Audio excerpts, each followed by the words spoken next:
Hi friends, ಎಲ್ರಿಗೂ ನಮಸ್ಕಾರ. ತೇಜಸ್ ಕಿಚನ್ಗೆ ಸ್ವಾಗತ. ಇವತ್ತಿನ ರೆಸಿಪಿ ಗಾರ್ಲಿಕ್ ಪೆಪ್ಪರ್ ರೈಸ್ ಮಾಡ್ತಾಯಿದ್ದೀನಿ. ಈ ರೆಸಿಪಿ ತುಂಬ ಸುಲಭ, ಬ್ಯಾಚುಲರ್ಸ್ಗೆಲ್ಲ ತುಂಬ ಈಸಿ. ಈ ಪೆಪ್ಪರ್ ರೈಸ್ ತಿನ್ನೋದ್ರಿಂದ ಗಂಟ್ಲಿಗೆ ತುಂಬಾ ಒಳ್ಳೆಯದು, ಹೆಲ್ತ್ಗೆ ತುಂಬ ಒಳ್ಳೆಯದು. ಆ ರೆಸಿಪಿ ಮಾಡಿ ತೋರಿಸ್ತಾ ಇದ್ದೀನಿ. ಇದಕ್ಕೆ ಬೇಕಾಗಿರೋ ಸಾಮಗ್ರಿಗಳು ಹೇಳ್ತಾ ಇದ್ದೀನಿ.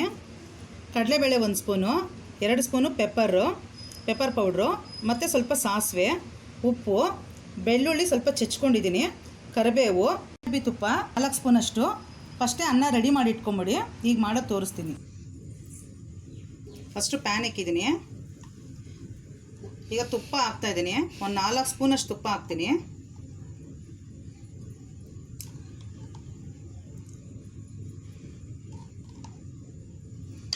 ತುಪ್ಪ ಚೆನ್ನಾಗಿ ಕರಗಲಿ.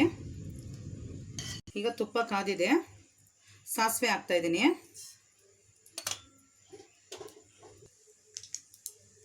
ಕಡಲೆಬೇಳೆ ಹಾಕ್ತಾಯಿದ್ದೀನಿ. ಈಗ ಕರಿಬೇವು ಹಾಕ್ತಾಯಿದ್ದೀನಿ. ಈಗ ಚೆಚ್ಕೊಂಡಿರೋ ಬೆಳ್ಳುಳ್ಳಿ ಹಾಕ್ತಾಯಿದ್ದೀನಿ.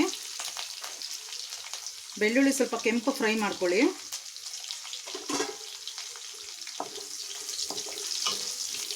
ಈ ರೈಸು ಚಳಿಗಾಲಕ್ಕೆ ತುಂಬ ಒಳ್ಳೆಯದು.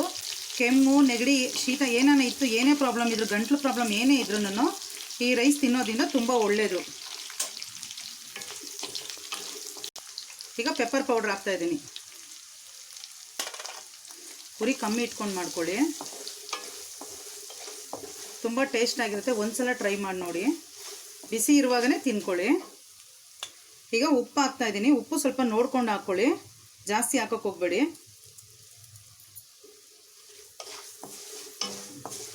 ಈಗ ರೈಸ್ ಹಾಕ್ತಾಯಿದ್ದೀನಿ. ಎಲ್ಲ ಚೆನ್ನಾಗಿ ಮಿಕ್ಸ್ ಮಾಡ್ಕೊಳ್ಳೋಣ.